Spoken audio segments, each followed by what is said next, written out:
Samantala, nagpahayag naman ang National Bureau of Investigation na hindi sila titigil sa pagkalap ng ebidensya sa akusasyong sa pag-purchase ng MRT train coaches. Balitaan mo kami, Noel Perfecto. Minamadali ngayon ng National Bureau of Investigation ay patutupad na investigasyon nito sa kontrobersyal na pangingikil umano ng ilang mga opisyales ng Department of Transportation and Communication sa ambassador ng Czech Republic at Pangulo ng Inicon, ang train builder ng bansang Czech.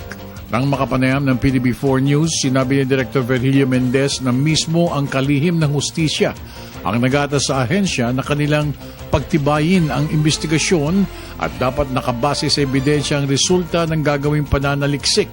Fast-track these cases. When you say fast-track, what do you mean?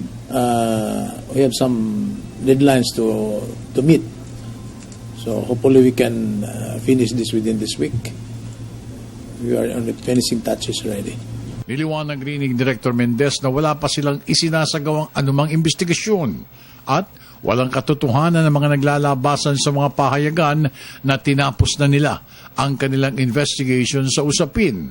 Dahil yung pa lamang sila magsisimula ng malalimang probe hinggil sa controversial na pangingikil umano ng 30 milyong dolyares kapalit ng pag-supply ng mga 48 bagong bagon para sa proyektong MRT-3. Now we want to have a clear picture on what really transpired, whether there are people who are responsible. If we are going to recommend charges against anybody, we need to have the quantum of evidence that can support our findings. Otherwise, it's just a farce. Correct me if I'm wrong, clarification lang ito, Director. Wala pa ho kayo natatapos na investigation Wala pa po. MRT? Wala pa po. It's still ongoing. Although in the final stage already.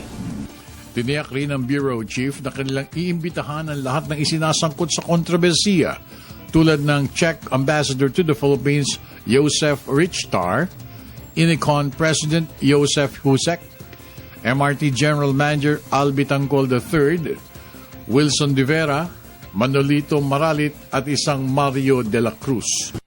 We'll discuss this with the team of investigators handling this case. If there is still a need to invite more people who can probably give more clarification on some issues.